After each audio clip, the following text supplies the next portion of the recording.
Welcome to Everything You Always Wanted to Know About Excel, but Were Afraid to Ask. This is Lesson 2, Formulas and Functions.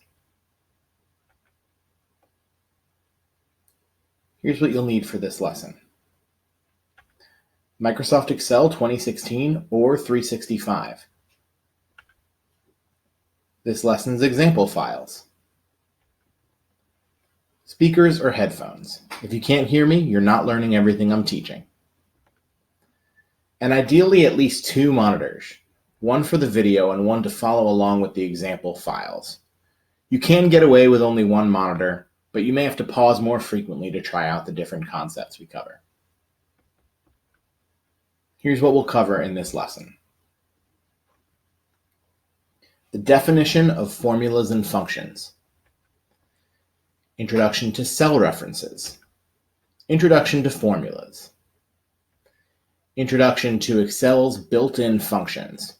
We'll also go over several basic functions, including sum, count, min and max, and rank.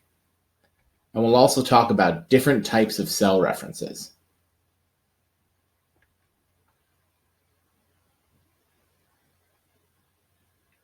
Now, Excel has 2 different methods available for calculating and manipulating your data: formulas and functions. A formula is a calculation in a spreadsheet using arithmetic operators. So addition, subtraction, multiplication, any basic math function essentially. A formula can either use hard-coded numbers or cell references or a combination of both. Functions are pre-programmed built-in features of Excel which automatically perform some task or calculation. In most cases, a function can also use either hard-coded values or cell references, or a combination of both.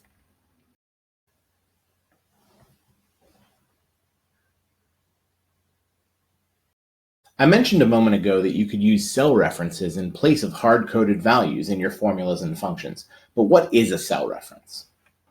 A cell reference is an alphanumeric value used to identify the specific cell in a spreadsheet. Each cell reference contains the column letter followed by the row number.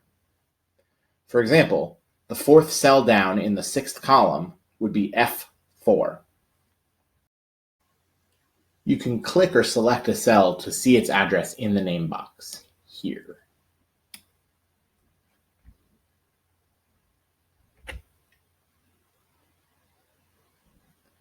Cell references can refer to a single cell, for example, B2, a range of contiguous cells. Now in this case, the cell address of the top leftmost cell in the range, and then a colon, and then the cell address of the bottom rightmost cell in the range is the syntax you would use for a cell reference. You can also reference an entire column or a range of contiguous columns. The syntax here would be the column letter of the leftmost column and a colon, and then the column letter of the rightmost column. Or you can use a cell reference to reference an entire row or a range of contiguous rows. The syntax for that is the smallest row number, a colon, and then the largest row number.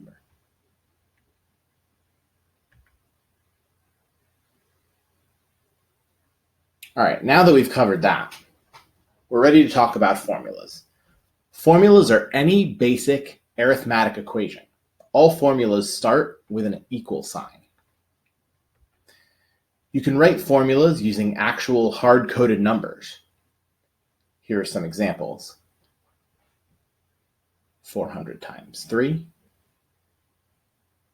or 5 plus 4 plus 3 plus 2 plus 1. Either way, you type equals, and then your formula, and hit enter, and the result will appear in your cell. You can also write formulas using cell references in place of hard-coded numbers. For example,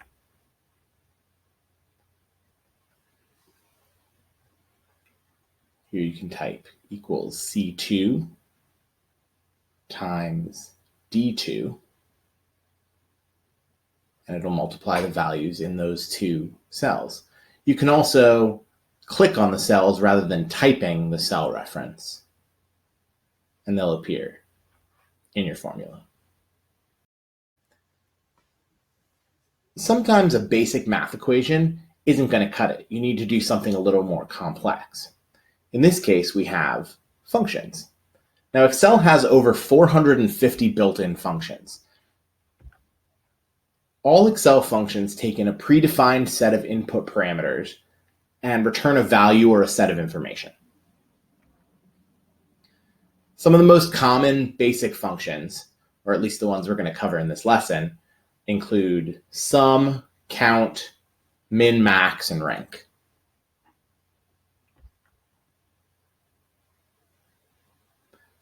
Just like formulas, all functions begin with an equal sign.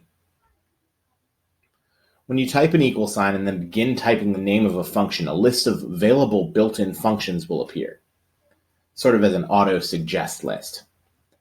You can select the one you want to use by using the arrow keys and then hitting tab to complete, or you can just double-click the one you want with your mouse.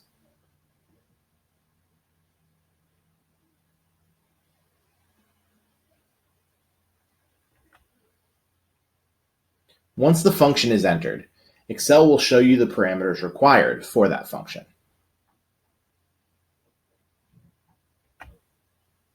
Like formulas, you can use hard-coded values or cell references.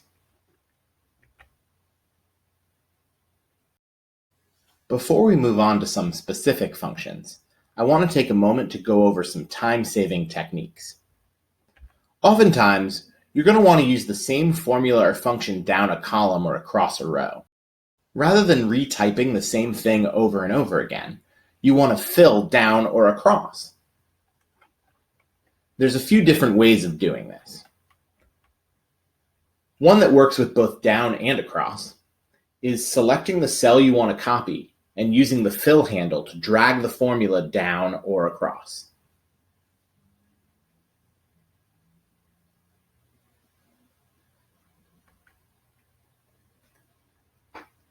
Another option is to select the cell you want to copy down and all cells below it that you want to copy to, and clicking Control-D. Or if you're going across, you can select the cell you want to copy across and all cells to the right that you'd like to copy to, and click Control-R.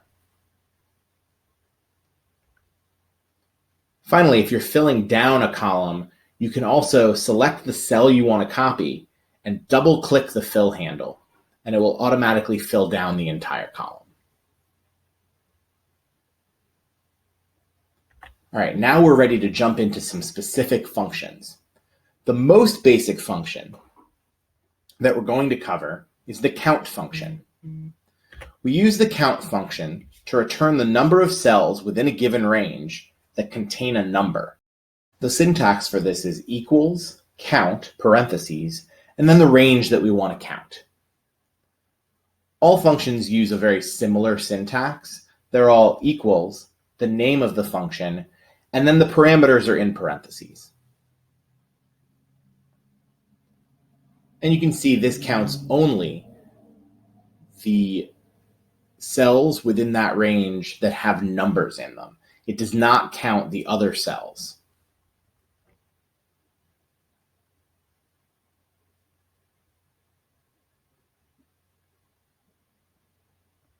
Sometimes we want to count all of the non-blank cells within a range. For this, we use the COUNTA function. COUNTA returns the number of non-blank cells within a given range. It uses similar syntax to the count function, equals COUNTA, and then the range. But you'll notice in this example, the function actually returns the total number of non-blank cells. It counts those two at the bottom that have text in them and not just numbers.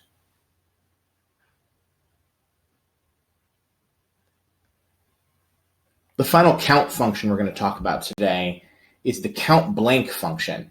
And it does about what you'd expect from the name. It counts the number of blank cells within a given range. And it uses the same syntax, equals count blank, and then the range.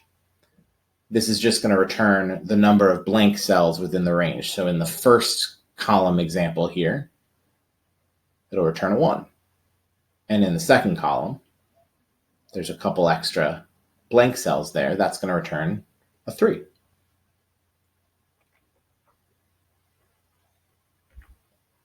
Next up is the sum function. We use the sum function to return the sum of a set of values, basically to add a column or row of values. There's actually 2 types of syntax you can use the sum function with. One of them is equals sum, and then the individual list of cells or values you want to add together. The other allows you to add a range rather than the list of cells. They both work exactly the same. Now the sum function also has its own button on the Home tab. You can just select a list of values, click Auto Sum, and voila. Next up are the min and max functions. Now these return the smallest or largest value in a range. And the syntax is the same for both of them, equals min range or equals max range. In this example, we'll get the lowest price in a list of prices and the highest price in a list of prices. Now, before we discuss the last function we're going to cover this lesson, we need to dive a little bit deeper into cell references. There are actually 3 different types of cell references: relative references, absolute references, and mixed references. So far, we've only dealt with relative references. A relative reference refers to a cell in a relative position to the cell that the formula or function is located in. So this is basically what we've been doing so far this lesson. You can see that as the formula is moved down the column, the cells it referenced move right along with it. So you wrote a formula that said C2 times D2 and copied it down, but that formula became C3 times D3, C4 times D4, and so on. That's a relative reference. An absolute reference refers to a specific cell regardless of the location of the formula or function. Sometimes we don't want the cell reference to move with us when we move our formula. Here I've added a discount column to our example spreadsheet, and I want to subtract $25 from each of these total listing values. And you can see it works right up top. But unfortunately, what happens when we drag the formula down is that our cell reference moves with it. That wasn't intentional. We wanted to keep using that minus 25. So how do we fix that? We make the G2 reference into an absolute reference and then copy the formula down. And what that does is it keeps our $25 subtraction right where it was, but the total listing value keeps moving down with our formula. So to change a relative reference to an absolute or mixed reference, we add a $sign before the part of the reference you'd like to make fixed. Now you can just type those $signs in yourself, or you can use the keyboard shortcut F4 to toggle through the different options. And the third type is a mixed reference. A mixed reference refers to a cell in a relative position on one axis, either the column or the row, and a fixed position on the other axis. So for example, I've added 2 more discount columns here. I'm going to drag my formula over, and you can immediately see there's a problem. What I really wanted to happen was the discount to move over to columns H and I with me, but I didn't want the total listing value to try and start reading from column G. As you can see, that's been screwed up as well. So what we have to do is fix column E in place, but we still want, as I drag the formula down, we still want that row to change in the first part of the formula. And the opposite is true in the second part of the formula. We want to stay in row 2, but we don't want to stay in column G. So now we've created a mixed reference, and voila.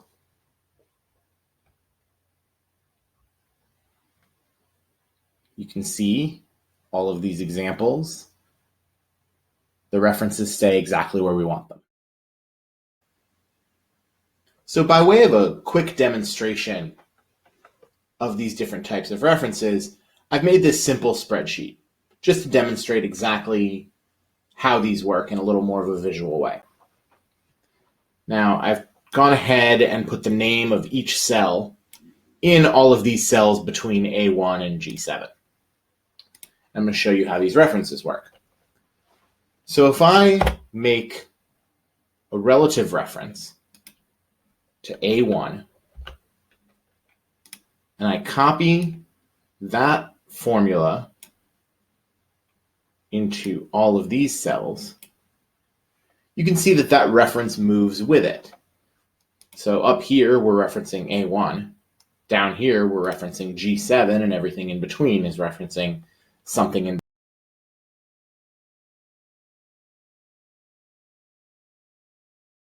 between. That's a relative reference.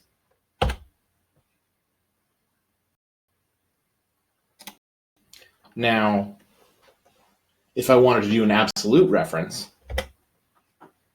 I would reference A1, and I'd go ahead and add those dollar signs before each part of the cell address. Now, when I copy this formula over, and then down, you'll see that the reference always stays A1, doesn't change at all. So that's an absolute reference. And finally, there's two types of mixed references. Ones that stay fixed on the column axis and ones that stay fixed on the row axis.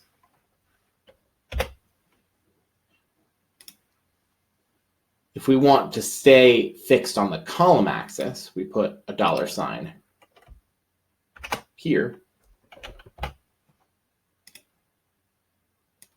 Now, if I copy this formula over, you'll see no matter where it is, it always stays in column A, but the row changes along with the reference.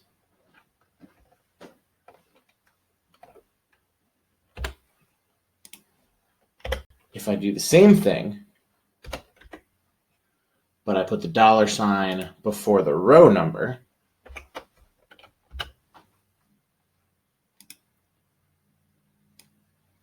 you'll see that when I copy it over and then down,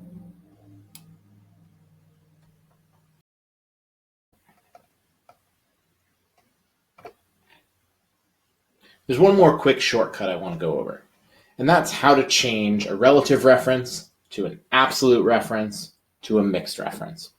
Now, we know you can go in and just add those dollar signs before the column and or the row.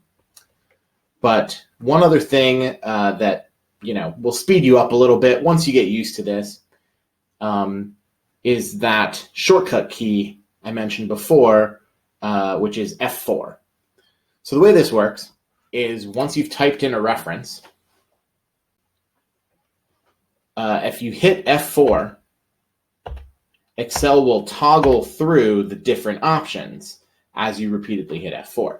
So when you have a relative reference and you hit F4, it becomes an absolute reference.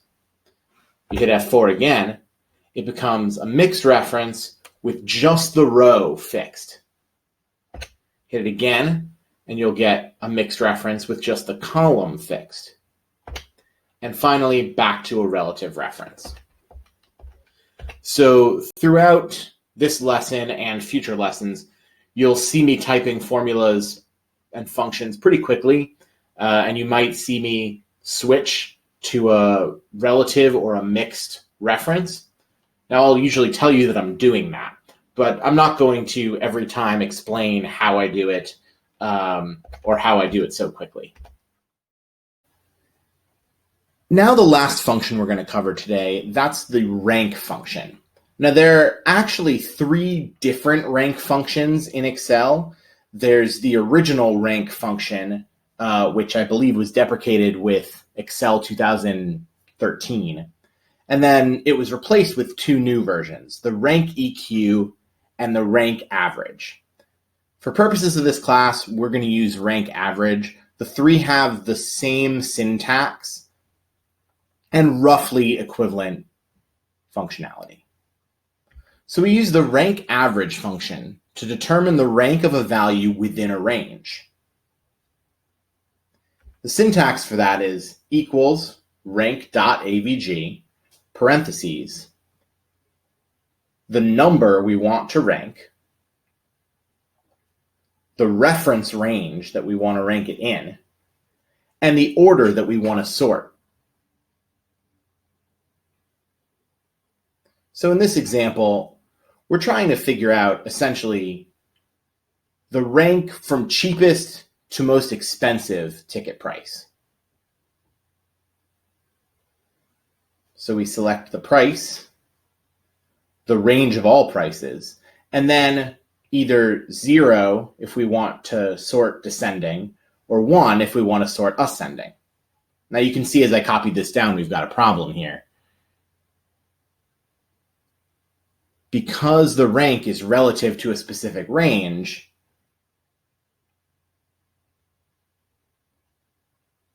our relative references aren't doing the right thing. So we need to make that into an absolute reference. And that way all rows of the formula follow the same range.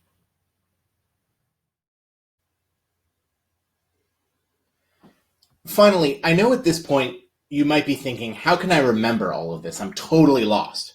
Well, the good news is that Excel has a whole bunch of helpful features to guide you through the use of built-in functions. So we're going to go over a few of those for you. Now, the first, you've actually already seen it on the screen a few times, is the auto-suggest feature. When I type equals and I start typing the name of any function, you can see a list of functions appears here. And if you scroll through it with your arrow keys, you'll see that Excel gives you a short description of what each of these does. So if you remember sort of kind of what the name of something is, but you're not exactly sure, Excel has you covered. The second, once you've actually entered your function, but before you've entered the different parameters for it, is the prompt for the required inputs. So Excel gives you this useful little hint here to tell you what you need to do. Okay, I know I need to enter numbers. If you're still completely lost at this point, you can also double click on the name of the function in this little hint, and it'll open up a Microsoft Help page for that specific function.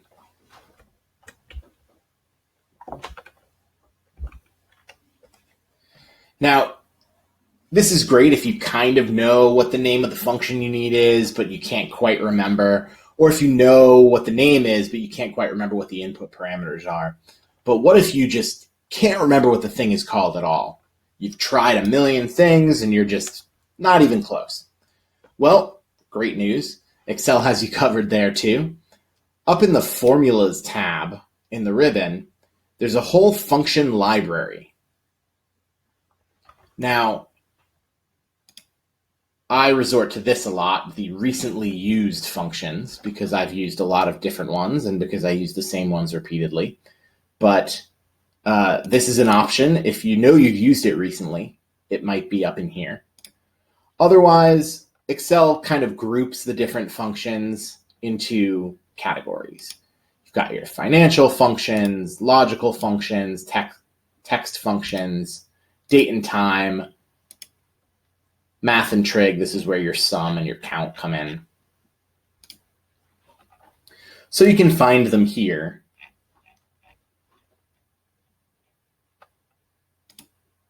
And click on them. And that will help guide you through. Also, if you still don't know what you're doing at this point, you can just click directly on the Insert Function button in the ribbon or next to the formula bar here. And you can type a description of what you're trying to do. So, for example, I know there's some way to do a square root, but I just can't remember what it is. I can type in square root, and it's going to give me some recommended options. This is not what I'm looking for. This is what I'm looking for. You can double click on the one you want, and it'll bring up this function arguments dialog box. The function arguments dialog box will give you even more help in figuring out what you need to enter for different arguments into the function, different inputs. A good example of that might be our rank function that we just covered. If you've entered rank here, and you just, you see these hints, but you're still not quite sure what is number, what is ref, what does order mean, you can click on the Insert Function button at this point to bring up this dialog box, and that's going to give you a little more info on what that means. So here it's going to tell you the number. That's the number which you want to find the rank for. Okay, we know that's the price. Ref. Ref is the array of, or a reference to, a list of numbers. So that's the list of all the prices. And the order is a number, 0 for descending, 1 for ascending.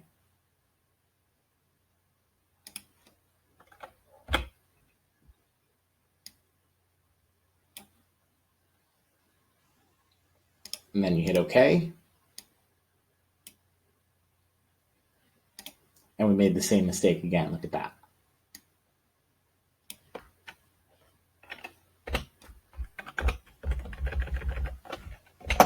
There we go. And finally, just a quick note about syntax. So I mentioned when you start typing the name of a function you want to use, a little hint appears that tells you what the inputs required are. It's important to note that the one in bold, that's the one you need to do next. So you'll see as soon as I click this and then a comma, the next one will be bolded. All of the inputs listed in square brackets, those are optional. If you go into the Insert Function dialog box, it'll tell you what they'll default to if you don't enter them, but you don't have to enter an order. It has a default in this case.